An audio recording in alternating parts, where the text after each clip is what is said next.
Perfecto, muchas gracias. He tocado un botón que no era. Bien, como os decía, vamos a seguir este esquema: teoría de la empresa, gobierno corporativo, compliance y responsabilidad social corporativa. Pues bien, como os comentaba, en el ámbito de las ciencias sociales es común que existan diferentes definiciones o diferentes formas de interpretar determinadas realidades. Y la economía, la economía financiera, al fin y al cabo, no deja de ser una ciencia social. Por eso, cuando vamos a ver a qué nos referimos cuando hablamos de una empresa, de qué es una empresa, es muy habitual que existan diferentes interpretaciones, diferentes definiciones, en función de quién sea la institución o el autor que hace que da esa definición. Por ejemplo, si vemos, bueno, una cosita antes de continuar, si queréis hacer cualquier pregunta, si queréis hacer cualquier apreciación, no dudéis en escribir en el chat. Ahí intentaré ir respondiendo, si es posible, sobre la marcha, todo lo que me preguntéis por el chat. Y si no, no puedo responderla porque vamos apurados de tiempo, todas las preguntas o cuestiones que planteéis en el chat las responderé mañana o pasado mañana en el foro de dudas académicas. Así que cualquier cosa que queráis preguntar, puntualizar o matizar, sin ningún problema lo podéis poner en el chat. Pues bien, como decía, cuando vamos a ver qué es una empresa, podemos tomar una serie de definiciones, todas válidas, dadas por diferentes instituciones o por diferentes autores. Por ejemplo, para la Comisión Europea, que digamos que es una de las principales instituciones que regulan estas cuestiones bueno, todas las cuestiones jurídicas en el marco de la Unión Europea, señala que por empresa se debe entender una entidad con independencia de su forma jurídica que ejerza una actividad económica. Por ejemplo, una actividad artesanal u otras actividades tanto a título individual, familiar o las sociedades de personas y las asociaciones que ejerzan una actividad económica de forma regular. Como vemos en esta definición, lo que resulta sobre todo más importante, donde se pone el acento, es que exista una actividad económica de forma regular, ¿vale? Entonces, en el marco de la Unión Europea, la existencia de una actividad económica de forma regular, es decir, que se extiende en el tiempo y de forma periódica, es lo que determina que podamos entender que un determinado proyecto es una empresa y no es tanto una cuestión, digamos, jurídica, de su forma jurídica, sino una cuestión de su funcionalidad, de lo que hace. Por ejemplo, si vamos a la definición, una de las definiciones más en boga en Estados Unidos, se dice que una empresa es una persona jurídica que representa una asociación de personas, ya sea natural, jurídica o una mezcla de ambas, con un objetivo específico. Los miembros de la empresa comparten un propósito y se unen para lograr metas específicas y declaradas. Aquí sí que se hace hincapié en la necesidad de que la empresa sea una persona jurídica, es decir, exista legalmente y tenga capacidad de obrar. Y además, un elemento fundamental es que tenga unas metas específicas, que en este caso es la de desarrollar una actividad económica. Por ejemplo, si vamos al derecho internacional, que puede ser de interés en tanto que imagino que muchos de vosotros sois de diferentes países y al fin y al cabo en el mundo de la economía, de la empresa y de las finanzas, cada vez es más frecuente que el derecho internacional tenga más peso y que además las legislaciones tiendan con el paso del tiempo a armonizarse y a tener como base el derecho internacional. Por empresa se entiende un conjunto de capital, administración y trabajo dedicados a satisfacer una necesidad de mercado. Como vemos, aquí no se hace absolutamente ninguna mención a la personalidad jurídica o a la forma jurídica, tampoco a si existe o no una actividad económica de forma regular, ¿vale? Son dos elementos que cambian con respecto a las dos definiciones anteriores, sino que aquí el objetivo clave es que hay una serie de elementos comunes con un objetivo, y es cubrir una necesidad en el mercado, es decir, enviar algo al mercado para que los consumidores u otras empresas puedan adquirirlo. Dejando un poco estas definiciones jurídicas, si vamos a una definición sociológica, se entiende que una empresa puede ser un grupo social en el que a través de la administración de sus recursos, del capital y del trabajo, se producen bienes o servicios tendentes a la satisfacción de las necesidades de una comunidad. Aquí podemos ver que tiene una cierta relación con el derecho internacional en tanto que el objetivo, o sea, lo que define la empresa es el objetivo de crear algo, producir algo, un bien, un servicio, una mesa, una silla, ofrecer un servicio como un abogado, servicios de marketing o servicios financieros para satisfacer las necesidades de un determinado grupo de personas. Es decir, un determinado grupo de personas, una comunidad en este caso, no deja de ser el mercado en tanto que es a ellas a quienes se dirigen este tipo de bienes o servicios que se producen.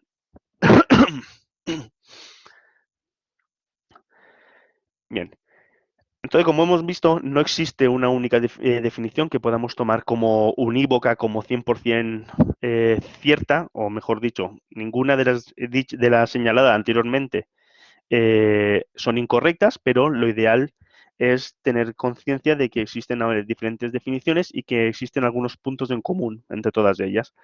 Por ejemplo, todas ellas tienen en común que el objetivo de una empresa es generar algo de valor, un bien, un servicio.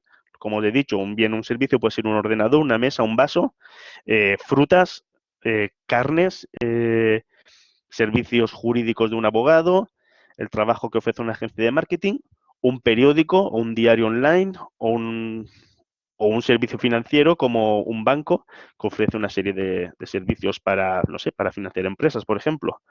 Ofrece algo que la gente necesita o quiere, evidentemente no basta con lanzar un bien o un servicio al mercado, sino que es importante que el mercado sea receptivo, que haya gente o empresas u otros agentes que quieran o necesiten ese bien o ese servicio que se lanza. O sea, todos, todos sabemos que sería totalmente absurdo lanzar un producto al mercado sabiendo que no va a haber la posibilidad de que nadie lo consuma. O sea, sería desperdiciar el dinero y desperdiciar del todo el tiempo que tardamos en generarlo sin esperar un beneficio a cambio.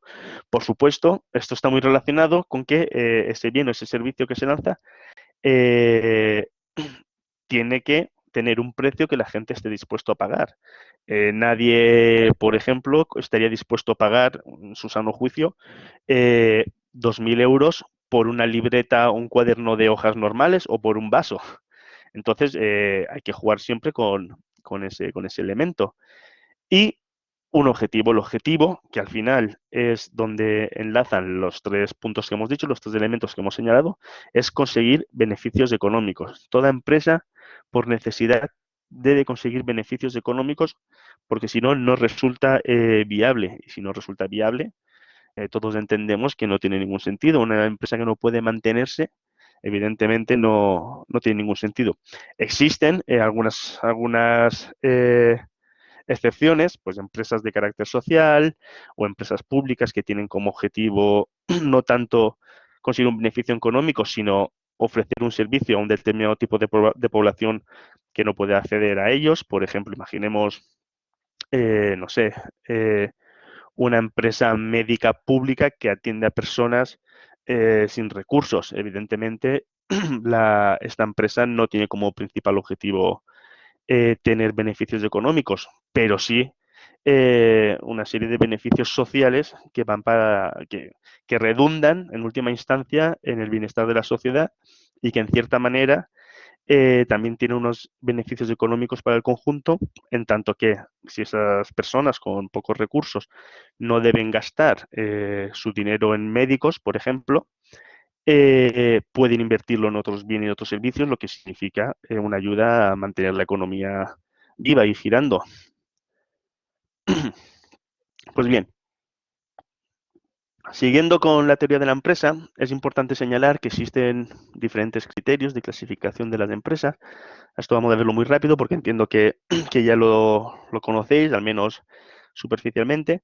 Pues bueno, unas empresas se pueden clasificar en función de muchos criterios, por el tamaño. Pues grandes empresas son aquellas que tienen más de 250. En España se entiende que una gran empresa son aquellas que tienen más de 250 empleados, mediana empresa entre 100 y 150, pequeña empresa entre 50 y 100 y microempresa menos de 20, por ejemplo. O sea, estos criterios nunca son tampoco fijos, dependen de muchos elementos, porque no es lo mismo una microempresa o una gran empresa, da igual.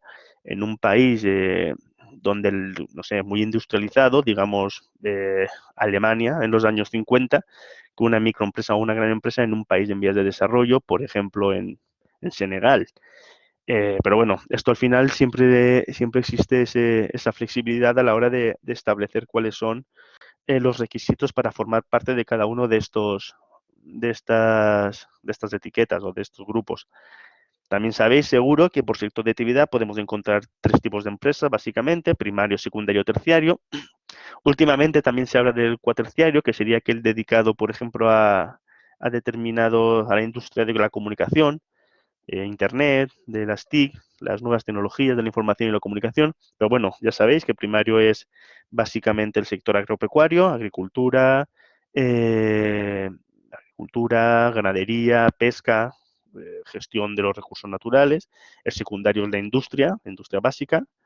Y en tercer lugar, el terciario, que sería más bien aquellas empresas que se dedican a la prestación de determinados bienes o servicios que no encajan en ninguno de los otros dos.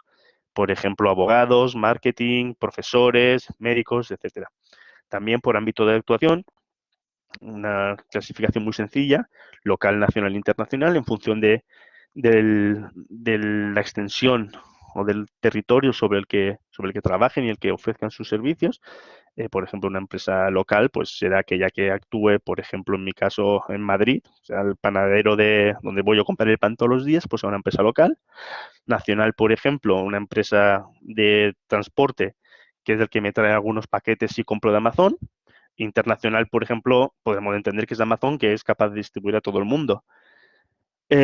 Por propiedad del capital, podemos entender que una empresa es pública, cuando el capital es mayoritariamente eh, lo ha invertido, o sea, es propiedad mayoritariamente del Estado o de alguna administración pública. No, o sea, en el caso de España, por ejemplo, imagino que será así en muchos países que tienen una organización territorial descentralizada.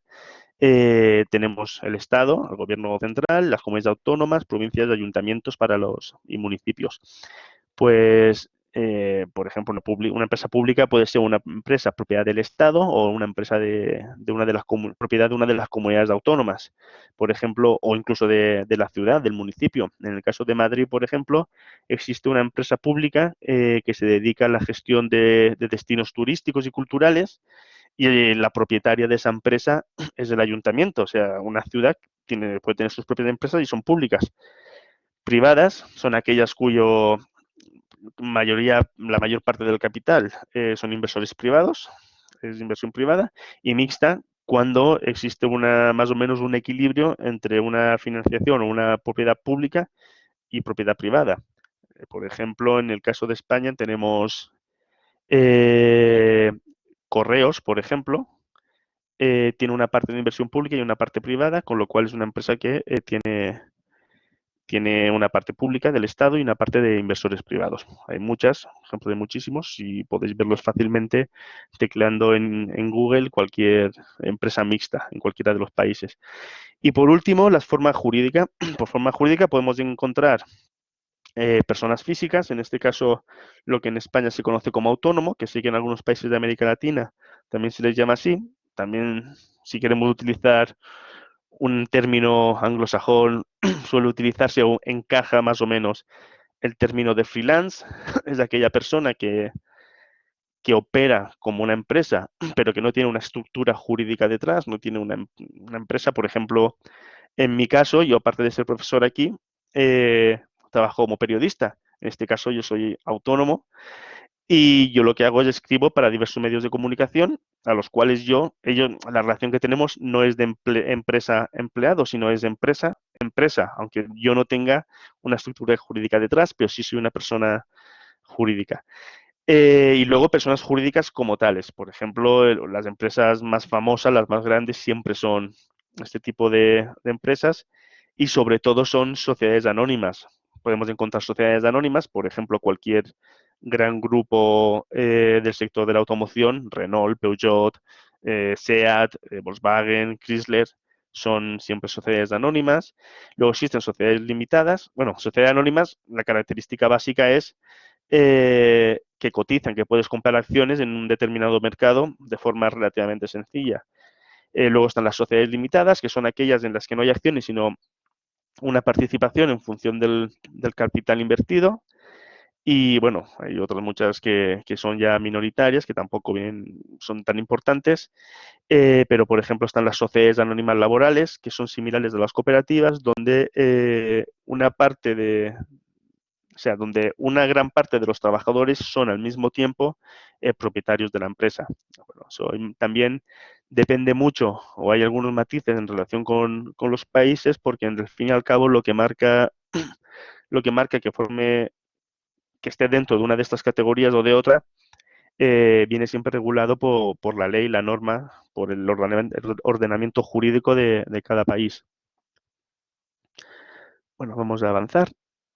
Por ejemplo, solo como para que lo veáis, como curiosidad, podéis ver que en España la mayoría de empresas o de agentes económicos que actúan como empresas son personas físicas, son autónomos. Como veis, se sitúa aproximadamente en casi 2 millones de personas, muy por encima de las sociedades de responsabilidad limitada o sociedad limitada, o otro tipo de sociedades o empresas. Por ejemplo, las sociedades anónimas, que son por lo general las más importantes, las más fuertes, realmente son un número relativamente pequeño. Y este es un esquema que se repite en gran parte de los países, ¿vale? Normalmente la mayoría de empleados son, o sea, de empresas, son o personas físicas o pequeñas o muy pequeñas empresas.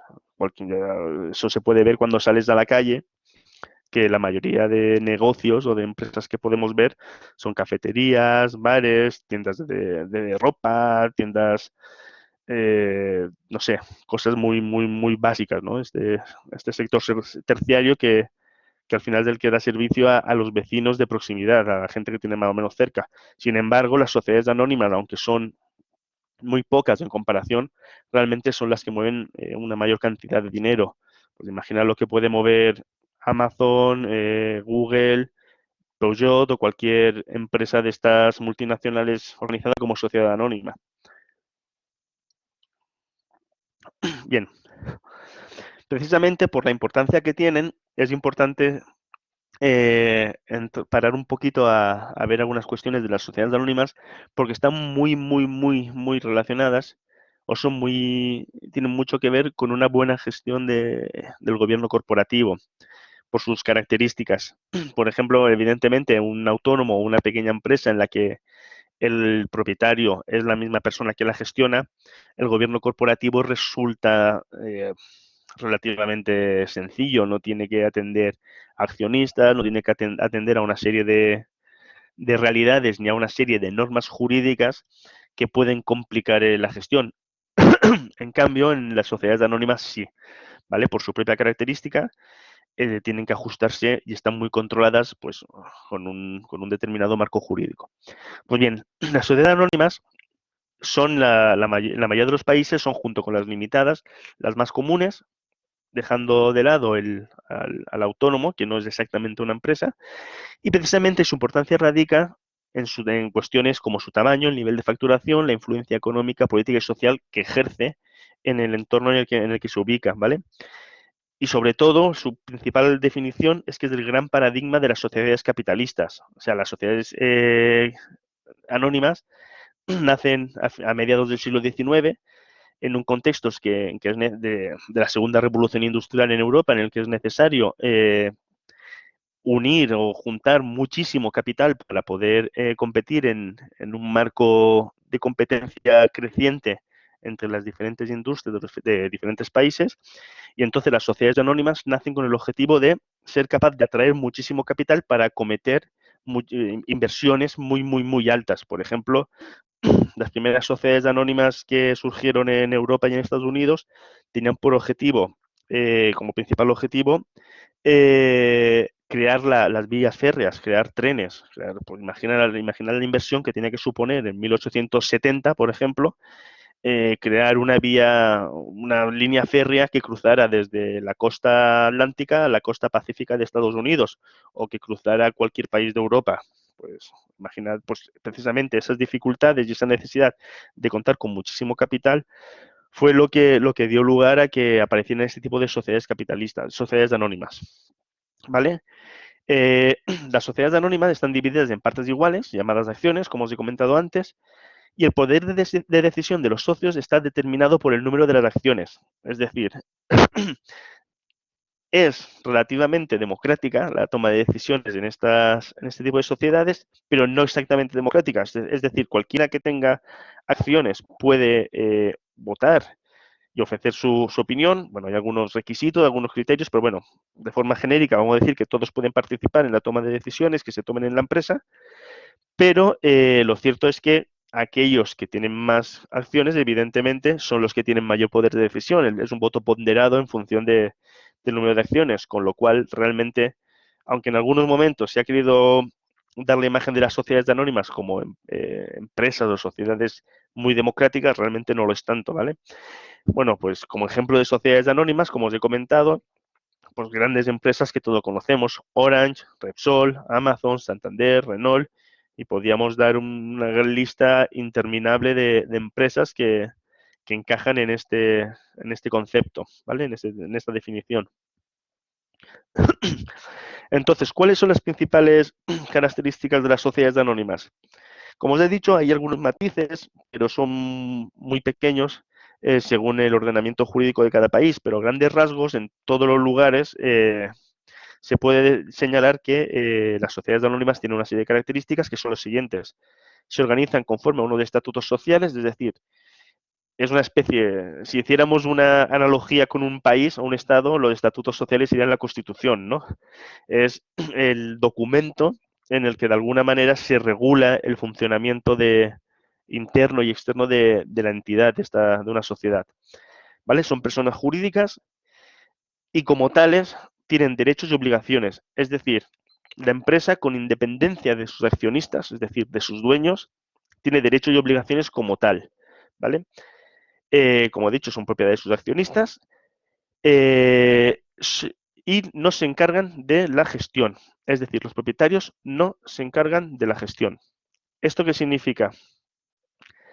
Que una empresa puede tener 1 millón de acciones, por ejemplo. Imaginemos que cada uno de los accionistas tiene una acción, que no es lo común, pero como un caso hipotético.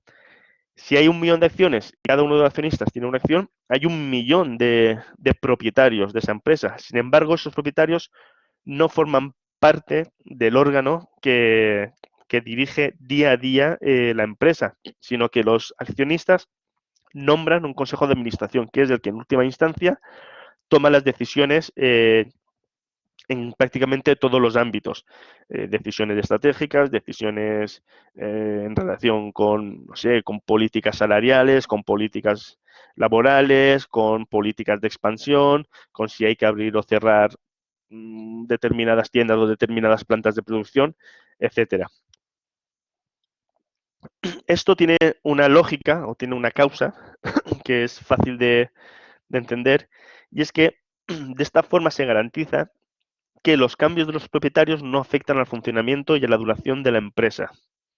Es decir, en las sociedades anónimas las acciones se compran, se venden. Todos hemos visto, bueno, no sé si habéis visto, seguro que sí, la película esta de Leonardo DiCaprio, el Lobo de Wall Street. Bueno, ahí se ve cómo se compran acciones, se venden, cómo los dueños, por tanto, van cambiando. Sin embargo, es necesario que haya un órgano de gestión que, que garantice que la empresa no se rompe o sigue una línea lógica y coherente y no se van tomando decisiones, digamos, incoherentes o absurdas en función de quiénes son los propietarios o quienes compran las acciones, ¿vale? Y esto tiene sentido, enlaza con lo que os he comentado antes de que son personas jurídicas y por tanto tienen derechos y obligaciones con independencia de los derechos y obligaciones que en su caso puedan tener los accionistas, ¿vale? Y esto es fundamental para entender o para asimilar cuestiones relativas al gobierno corporativo que son necesarias para superar este módulo. Pues bien, aquí os he puesto como ejemplo las competencias de la Junta de Accionistas, ¿vale? Esto, por lo general, viene regulado en alguna ley, con independencia del país que sea. En el caso de España, esto viene ya os digo, estoy hablando de España, pues por tener algún ejemplo, pero que que no existen grandes diferencias en los diferentes países, ¿vale? Porque además, en el caso de España, al ser parte de la Unión Europea, toda la legislación relativa a estas cuestiones se está armonizando con el resto de países y al final las diferencias son mínimas. Pues bien, por ejemplo, como competencias de la Junta en España, de la Junta de Accionistas, pues está la aprobación de las cuentas anuales, el nombramiento y separación de los administradores, de los liquidadores, de los auditores, la modificación de los estatutos sociales, el aumento o la reducción del capital social, la transformación, la fusión o escisión o la cesión global de activo y pasivo y el traslado del domicilio al extranjero, o la disolución de la sociedad, ¿vale? Como veis, son competencias muy genéricas, ¿vale? Que no entran al detalle de la gestión diaria o de decisiones, digamos, estratégicas en la operativa diaria de la entidad. Pues bien, teniendo lo anterior más o menos claro, es importante señalar entonces qué es el gobierno corporativo, que al fin y al cabo está relacionado con lo que hemos venido hablando en las diapositivas precedentes. Pues bien, el gobierno corporativo, de nuevo, existen muchas definiciones, pero bueno, a mí personalmente me gusta una que da la consultora Deloitte, creo que es muy acertada, y es que por gobierno corporativo entendemos un conjunto de normas, principios y procedimientos que regulan la estructura y el funcionamiento de los órganos de gobierno de una empresa. En concreto, establece las relaciones entre la junta directiva, el consejo de administración y los accionistas y el resto de partes interesadas y estipula las reglas por las que se rige el proceso de toma de decisiones sobre la compañía para la generación de valor. ¿Vale? Aquí la clave es las relaciones entre la junta directiva, el consejo de administración y los accionistas y el resto de partes interesadas, ¿vale? Después hablaremos sobre los stakeholders y unas cuestiones relativas a ello, que son el resto de partes interesadas. Pues bien, perdón.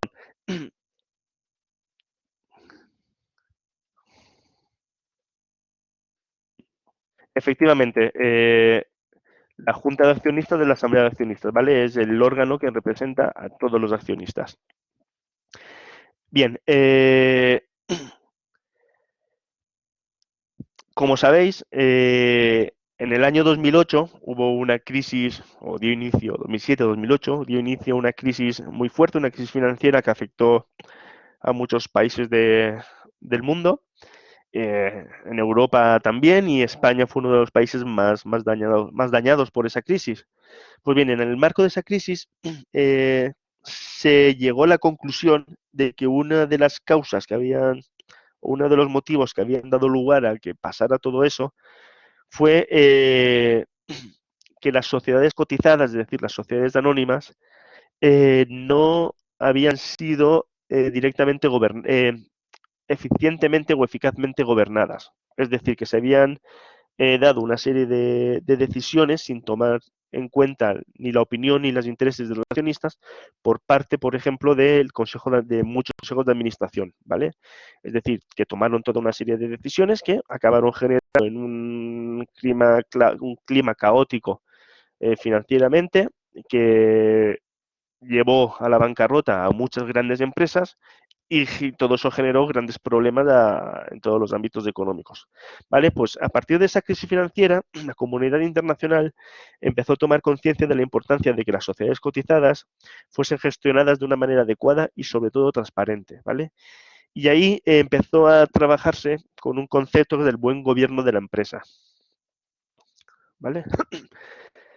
¿Por qué es necesario un buen gobierno de la empresa? Bien, pues mira, si tomamos es un texto extraído de un autor, Ruiz de Chauri, eh, a ver, luego respondo a esa pregunta, Johnny. Voy a continuar con esto, que vamos un poquito apurados de tiempo. Bueno, como decía, Ruiz de Chauri señala que hubo dos enseñanzas con la gran crisis del 2007-2008, ¿vale? Y dijo que él entendió que la crisis se debió a dos cuestiones fundamentales: al fallo de los sistemas exclusivamente basados en los modelos de supervisión administrativa del gobierno corporativo. La empresa global del siglo XXI no queda perfectamente cubierta por ninguna regulación, por amplia que sea. Esto es fundamental, no queda cubierta por ninguna regulación. Y la necesidad de refundar el gobierno corporativo en torno a esfuerzos de autorregulación que permitan recuperar la credibilidad hoy perdida en agencias de rating y otros calificadores externos. Todo ello en combinación con regulaciones flexibles, adaptables y adecuadas a la evolución de la actividad empresarial.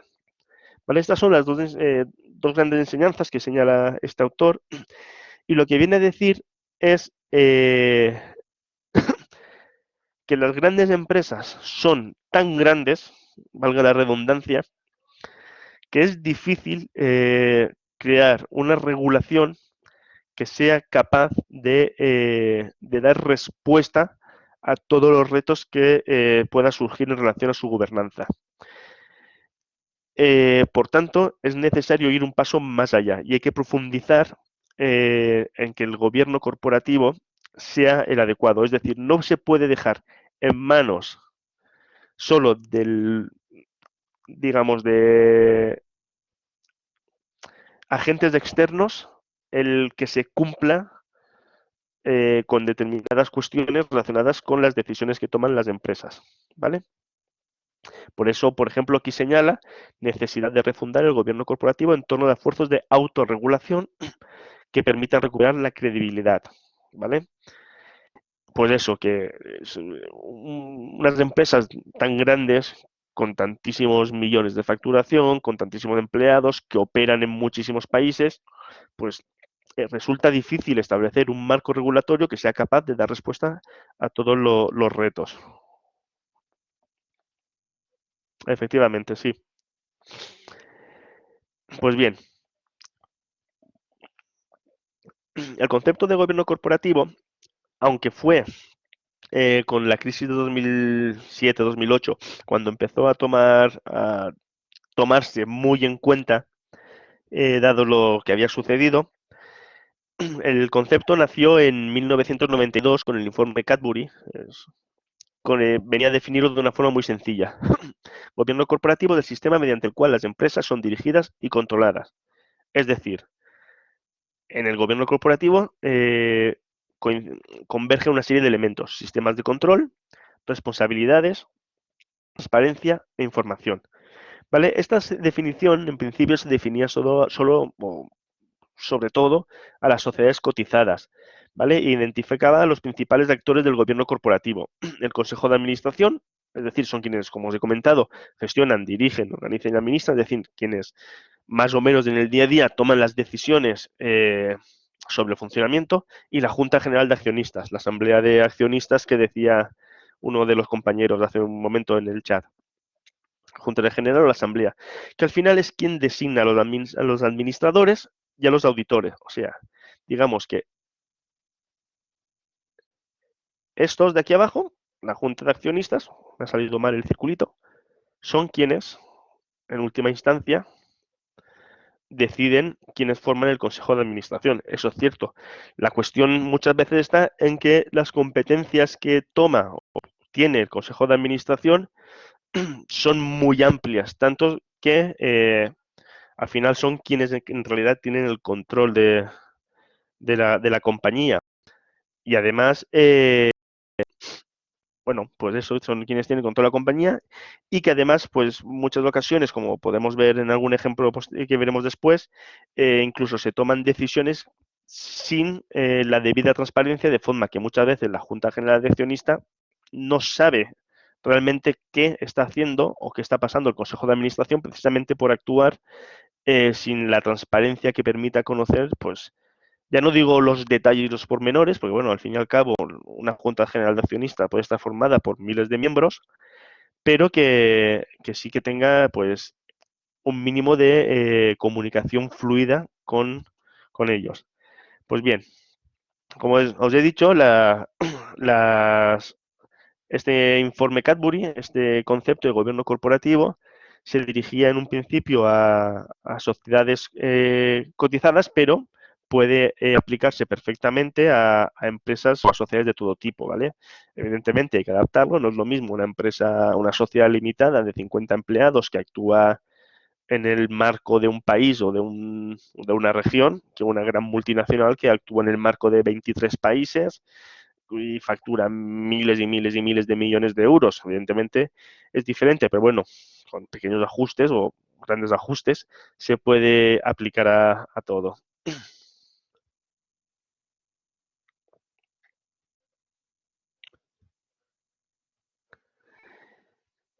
El consejo de administración es sobre todo el gerente general, ¿vale? Es al final quien, quien está en el día a día. Del, el presidente del consejo de administración, pues depende. Puede estar muy involucrado, pero por lo general no ocurre, ¿vale? Porque al fin y al cabo quien toma las decisiones es la junta, perdón, el consejo de administración, que está formado por los consejeros, consejeros delegados y el presidente del consejo de administración. Pero bueno, en muy pocas ocasiones realmente, pues eso, pues tiene presencia o tiene una presencia diaria. Pues bien, eh, para entender el contexto y la evolución del concepto del gobierno corporativo, a finales del siglo XX hubo un par de, bueno, hubo varias situaciones, varios hechos que pusieron sobre la mesa la necesidad de trabajar en profundizar en este concepto, ¿vale? Seguro que todo el mundo lo conocéis, aunque sea de oídas, el caso Enron en Estados Unidos, y a lo mejor menos porque fue menos famoso, pero también dio mucho que hablar el caso Parmalat en Italia. Parmalat es una empresa de producción de leche y productos lácteos que en su momento fue una de las grandes compañías del sector en Europa. Yo recuerdo que de niño bebía mucho Parmalat, bebía esa leche, imaginaos. Eh, pues bien, estas dos empresas fueron protagonistas de dos problemas muy, muy, muy grandes que tuvieron grandísimos repercusiones en diferentes campos y en toda la economía, ¿vale? Bueno, ahora veremos con detenimiento el caso Enron, pero bueno, ¿qué pasó? Estas situaciones demostraron que existía una problemática real que era necesaria afrontar y eso dio lugar a que se universalizara el concepto de gobierno corporativo, ¿vale?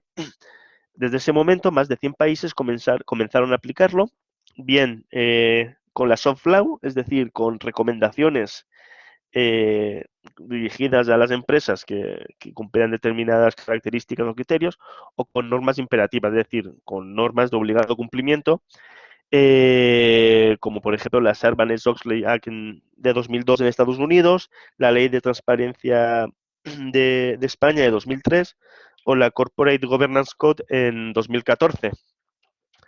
Pues bien, aunque en principio existían esas dos vías, las recomendaciones, los soft law y las normas imperativas, lo cierto es que desde hace algunos años son precisamente las normas imperativas las que se están imponiendo como forma de regular estos asuntos, ¿vale?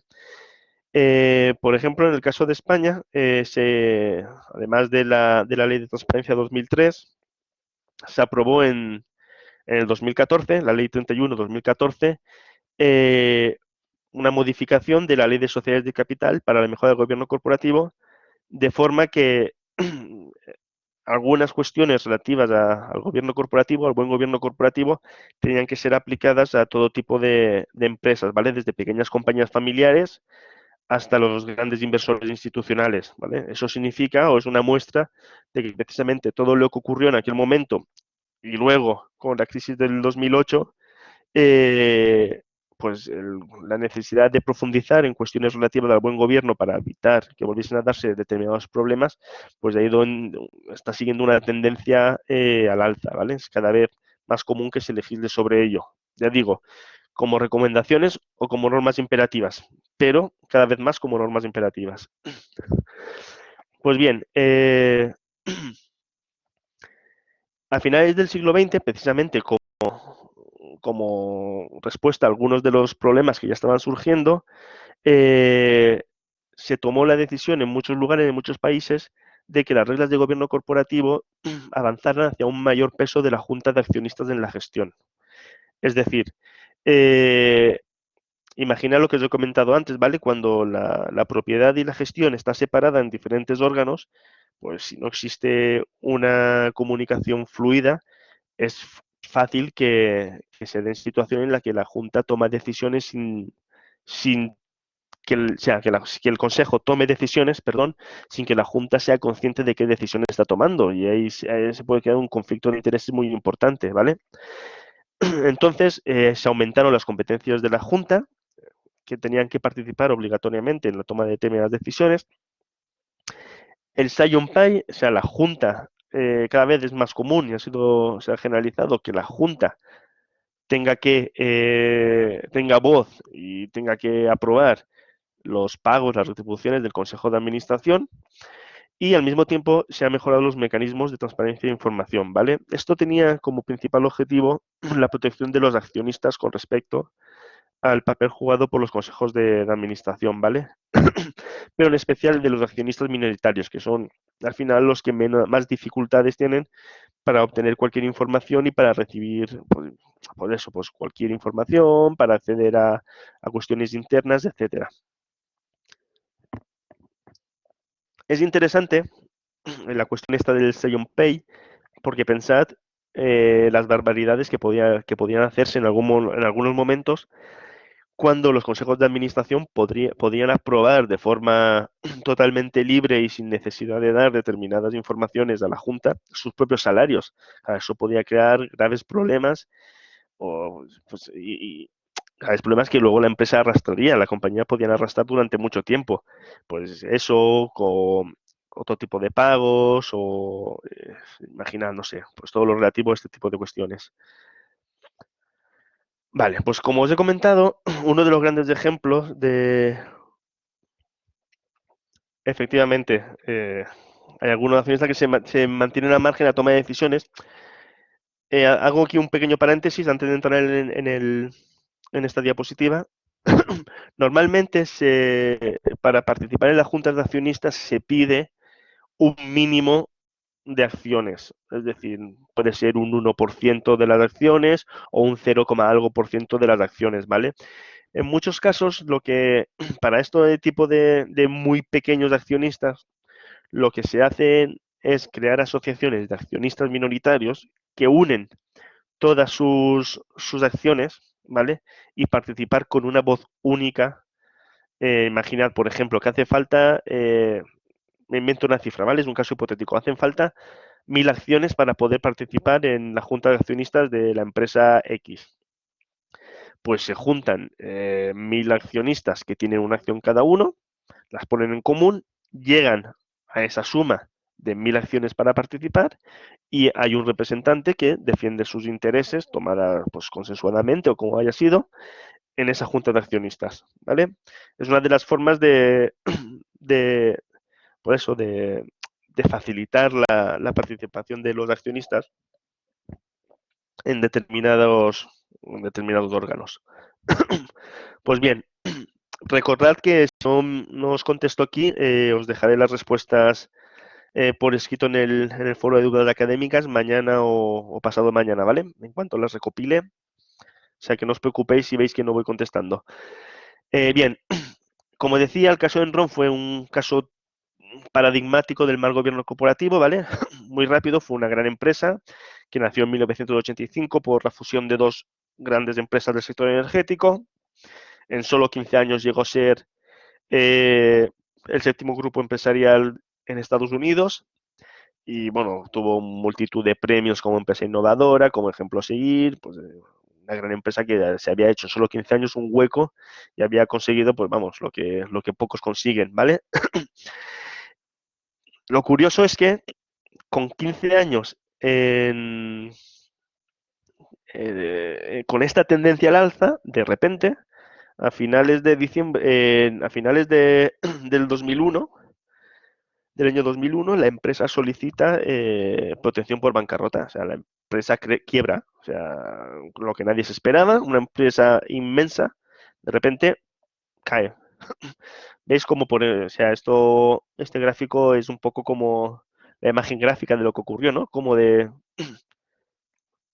aquí, de un precio por acción en, en agosto del año 2000 a finales del 2001, la acción se desplomó de 90 a 0 euros. O sea, fue un shock increíble, ¿vale?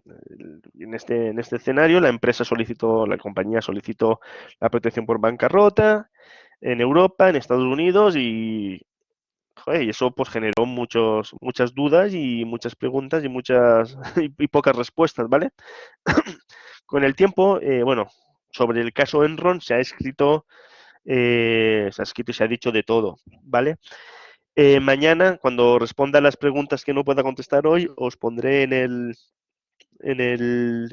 plataforma, en el foro de dudas académicas, os pondré un pequeño vídeo, no es muy largo, en el que explica qué es lo que pasó, fue muy interesante, porque además toma los testimonios de gente que participó, que estuvo involucrada, que lo vivió, gente pues, algunos accionistas, algunos miembros del consejo de administración. Os pondré el enlace para que podáis verlo porque es muy, muy, muy interesante.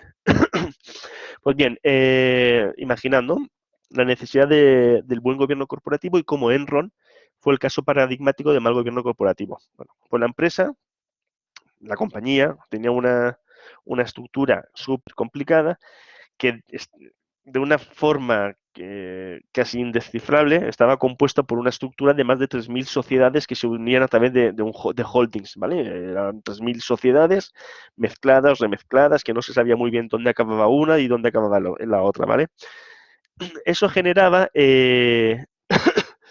eso efectivamente, como dice el compañero, generaba grandes problemas para auditar a la empresa, ¿vale? Imaginad cómo puedes auditar las cuentas de una empresa que está integrada en una estructura inmensa y no sabes muy bien dónde tienes que buscar, ¿vale? Pues bien, eso facilitaba que el Consejo de Administración pudiera maquillar resultados. Maquillaban los resultados de forma que el valor de la empresa se mantenía altísimo de forma ficticia. No existía un respaldo real a ese valor. Pero bueno, como las cuentas se falseaban, se suponía que los beneficios que tenían eran inmensos, pues las acciones de la sociedad estaban siempre por las nubes. Pues bien, eh, por ejemplo, entre algunas de las prácticas que hacía, ofrecía servicios diversificados, actuando como proveedor y como comprador. Es decir, se vendía productos a sí mismo de forma que en los balances, pues con todo el rollo que tenían montado, parecía que realmente eran ingresos o eran beneficios, cuando realmente compraban y se vendían a sí mismos, con lo cual realmente el beneficio ya es cero. Bueno, aplicó el estilo Wall Street de los mercados tradicionalmente dormidos, pues en lugares donde no existía esa costumbre o esa forma de trabajar, como se hace en Wall Street tan peculiar, ¿no? Pues aplicaron los métodos que aplicaban allí y que realmente pues podían no ser los más adecuados para esos contextos, ¿vale? Consideraban todos los servicios de productos tales como anchas de banda de telecom como commodities, como mercancía, cuando realmente no es así, ¿vale? Presentaban a los inversores pasivos que contrataban como si fueran ventas, es decir, pedían un crédito de 1 millón de euros a un banco y decían a los accionistas, miren ustedes, hemos ingresado 1 millón de euros por esto. Claro, pero realmente ese ingreso era un crédito que había que devolver, era un pasivo, no era que alguien le pagaba por sus servicios.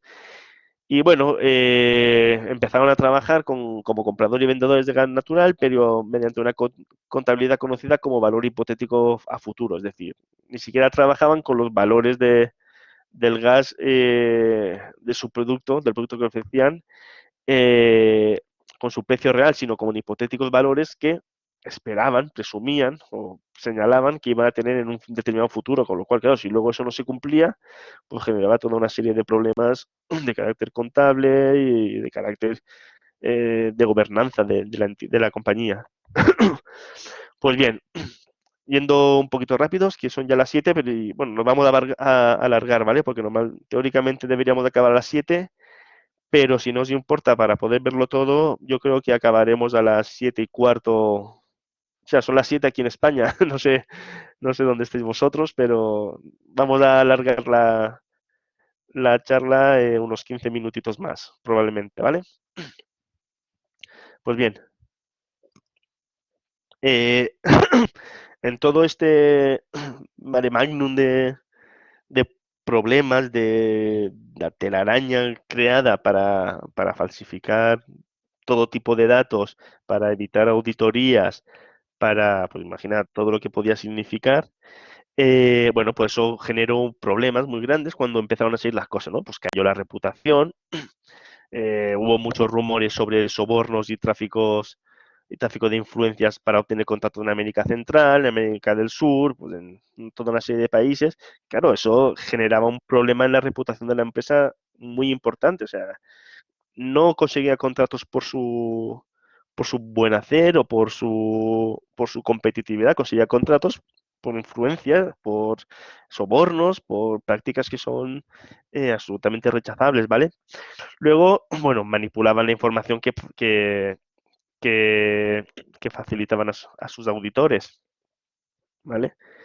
De la empresa que les auditaba era Arthur Andersen y muchos creen, y parece que es así, que realmente él incluso había complicidad por, por parte de las empresas, de los auditores con todas las trampas que se venían haciendo. Bueno, se excluyeron de las empresas consolidadas, de los balances consolidados de la empresa tres sociedades que tenían pérdidas, o sea, se excluía a aquellas que no ofrecían datos positivos, con lo cual se falseaba la información. Total, que todo acabó generando que al final la empresa, Enron, admitió haber inflado sus beneficios de forma artificial, lo que supuso que sus acciones cayeran en picado en muy poco tiempo, como hemos visto, ¿vale? Pues bien, el caso Enron perdón, tuvo una serie de consecuencias. En primer lugar, penales. Bueno, fueron a la cárcel muchos de los implicados en el caso. Mirad, aquí tenéis el vídeo que os he comentado, el enlace, ¿vale? Luego, luego os lo pasaré por ahí porque pensaba que desde aquí se le podía dar para que os llevara, pero no. Luego os lo dejo. Bueno, mucha cárcel, multas, pues todo esto, ¿vale? Pero lo más que aquí nos interesa es las consecuencias legislativas, ¿vale? Que es algo que hemos comentado hace poco. En el caso de Estados Unidos se aprobó la ley Sarbanes-Oxley, ¿vale? Que tenía como objetivo establecer medidas de control interno más rígidas y eficientes, precisamente para evitar que las empresas que cotizaran en bolsas pues realizasen ese tipo de fraudes y de malas prácticas, ¿vale? Y a los contadores y auditores les obligó a extenderse en sus pruebas antes de emitir una opinión que avalase la información presentada, ¿vale?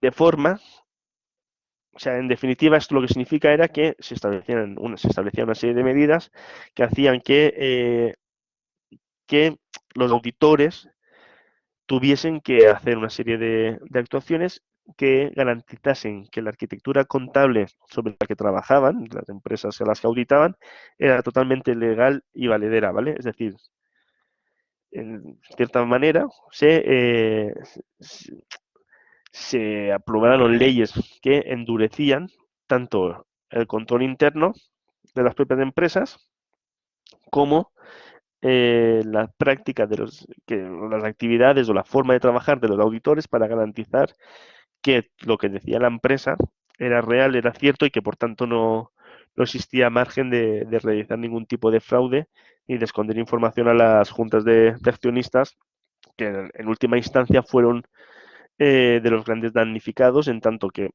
ellos pensando que la empresa era un ejemplo a seguir, realmente no lo era y por tanto perdieron mucho dinero cuando las acciones cayeron en picado en tan poco tiempo.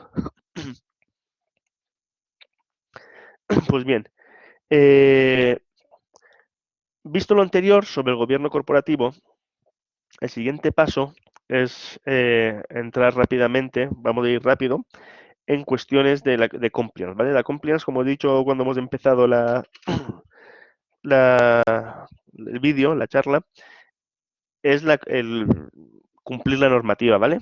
Si lo vemos aquí, según la World Compliance Association, que es una entidad que trabaja sobre estos elementos, sobre esta cuestión a nivel mundial, el Corporate Compliance es un conjunto de procedimientos y buenas prácticas adoptados por las organizaciones para identificar y clasificar los riesgos operativos y legales a los que se enfrentan y establecer mecanismos internos, esto es importante, mecanismos internos de prevención, gestión, control y reacción frente a los mismos. Es decir, que son las propias compañías quienes están obligadas, o a veces se recomienda que lo hagan, a tomar una serie de procedimientos, a aplicar una serie de procedimientos para garantizar que que están controlando pues esas cuestiones que evitan que haya algún tipo de fraude a posteriori, ¿vale?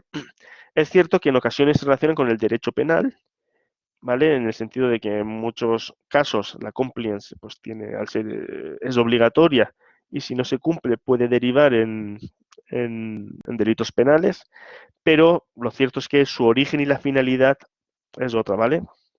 Entre ellos, el comportamiento adecuado en la organización y gestión de la actividad empresarial, el establecimiento de deberes individuales para generar la ética colectiva y parte de la presunción de que el Estado no puede llegar a todos solamente con leyes y reglamentos, ¿vale?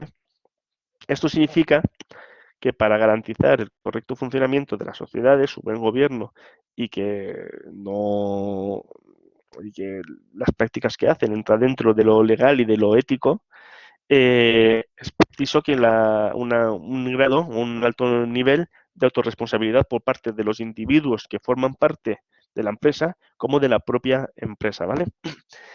Eh, es interesante esto, sí, un poquito rápido, lo de los deberes individuales. Lo que viene a significar esto es que todos los que forman parte de una empresa, de una compañía, deben cumplir con sus obligaciones y deben estar atentos a cualquier problema que pueda surgir y que pueda derivar pues en cuestiones de mala gobernanza, ¿vale? Y esto es aplicable, evidentemente, a los cargos más altos, pero también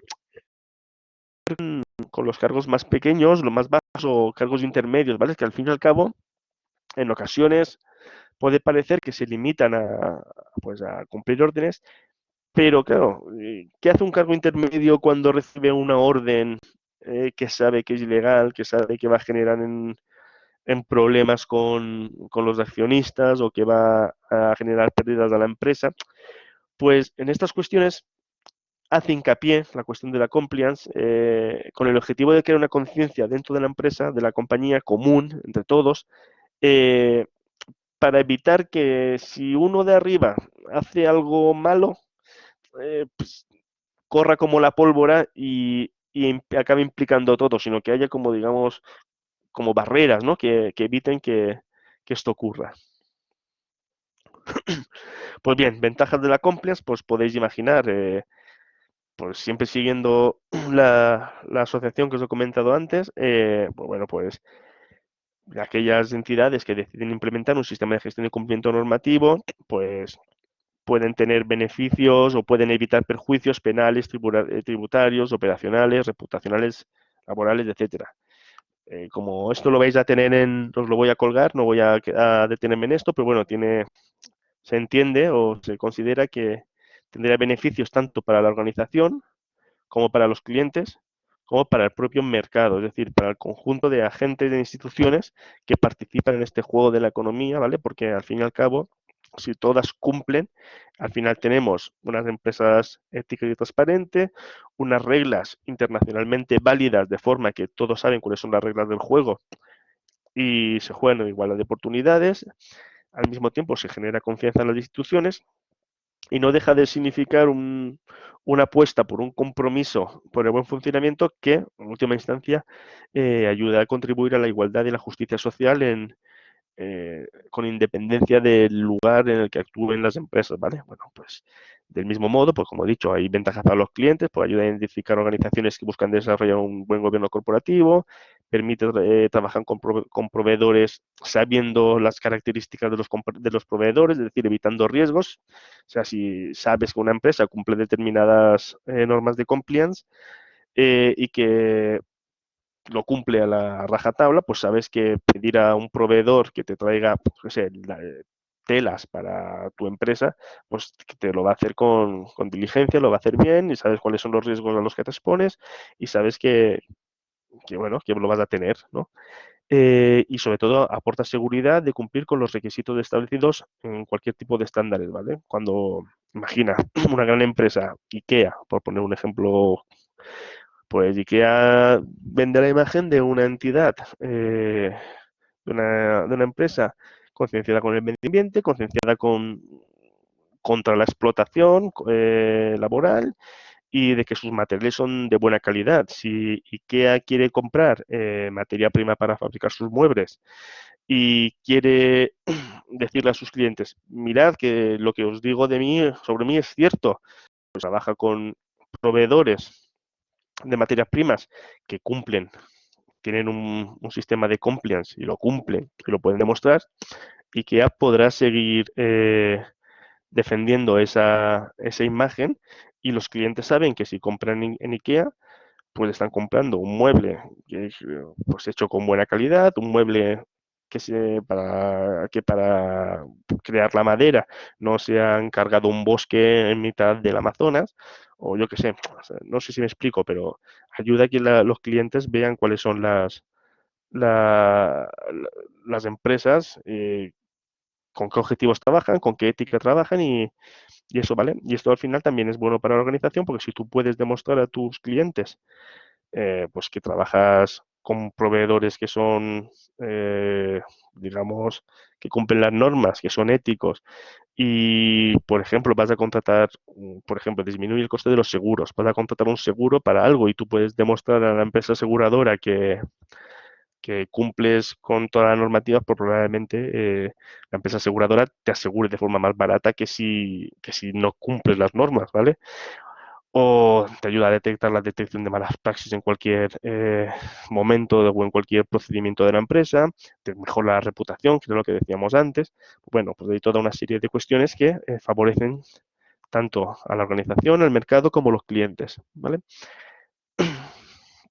Bien, y vamos a entrar al último punto, que es el de la responsabilidad social empresarial, que está vinculada con todo lo anterior, pero no es lo mismo, y, y que viene, bueno, la definición yo creo que es muy, muy, muy elocuente. Y si tomamos, por ejemplo, es lo que os he dicho antes, ¿vale? Definiciones hay tantas como autores o instituciones que aportan su definición, pero bueno, hay algunas que son más interesantes y a mí personalmente me parece que esta es una buena definición.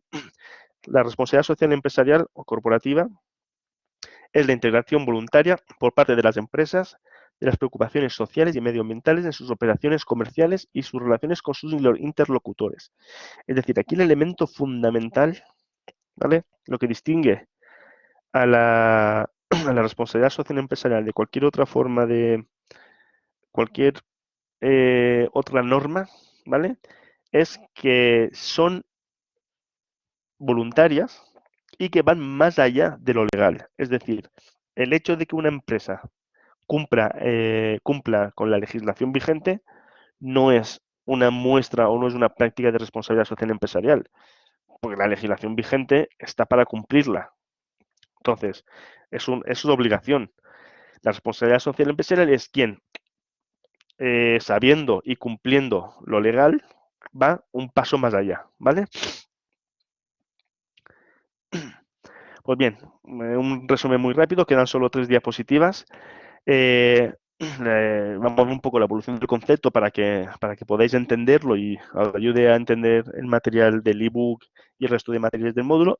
Pues bien, la responsabilidad social empresarial aparece de alguna manera en el siglo XIX, cuando empiezan a haber movimientos que defienden la necesidad de conciliar el beneficio económico de las empresas con los derechos laborales, la democracia, la justicia social, la justicia distributiva, de forma que el proceso de industrialización, que en aquel momento estaba empezando en Europa, no generase más perjuicios que beneficios, ¿vale? Esto, bueno, fue girando como una bola, pues imaginad, pues si habéis estudiado o tenéis nociones de historia, pues lo podéis imaginar. Pero bueno, el punto clave llegó en 1987, cuando eh, la, se, se- se redactó un informe llamado Nuestro Futuro Común, el informe Brundtland. Brundtland es el nombre de, creo que era la primera ministra de Suecia, que fue quien llevó la iniciativa de redactar este texto. No sé si era primera ministra o ministra de Medio Ambiente, no estoy seguro.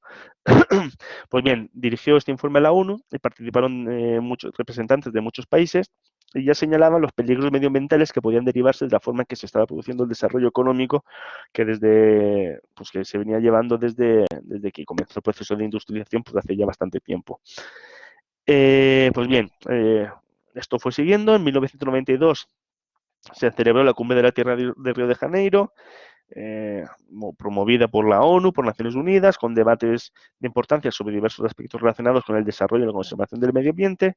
Y a finales del siglo XX, en el 99, el secretario de la ONU, en aquel momento Kofi Annan, planteó algunas cuestiones sobre esta materia en el Foro Económico de Davos, de modo que esto acabó derivando en una cosa, en un pacto que se llamó Global Compact o Pacto Mundial, ¿vale? Que tenía como objetivo principal involucrar a empresas en la adopción y apoyo de toda una serie de valores y fundamentalmente en diversas áreas como los derechos humanos, laborales, de medio ambiente y corrupción. Es decir, el objetivo era que cuestiones tan sensibles y tan importantes para el justo desarrollo de la sociedad y de las comunidades, como los derechos humanos o la lucha en favor del medio ambiente o la lucha contra la corrupción, no solo fuese una cuestión de gobiernos, no solo fuese una cuestión de ciudadanía, sino que incluso las empresas, como una parte importante del conjunto de la sociedad, también participaran y pusieran su grano de arena a conseguir unos estándares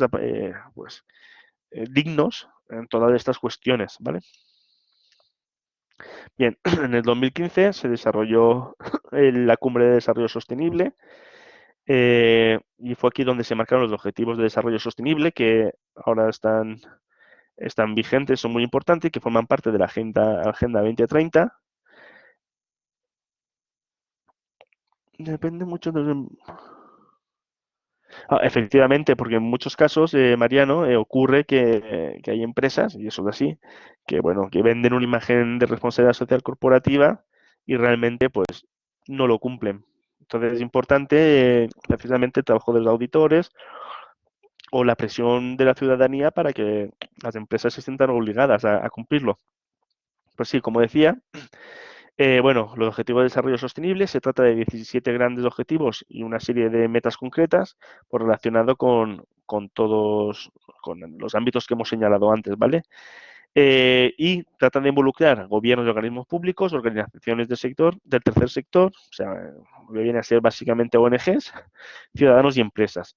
Pues bien, eh, los objetivos de desarrollo sostenible, pues a día de hoy proporcionan un marco muy importante para que las empresas tengan una referencia clara de qué medidas de responsabilidad social corporativa pueden tomar, ¿vale?